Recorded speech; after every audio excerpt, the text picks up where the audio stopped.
Hello guys, in today's video, I'm going to show you how to fix Windows search bar not working. So let's begin.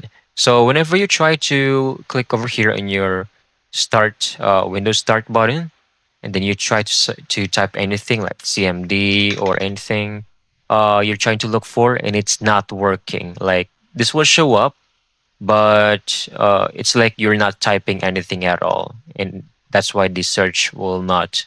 Uh, it's not visible.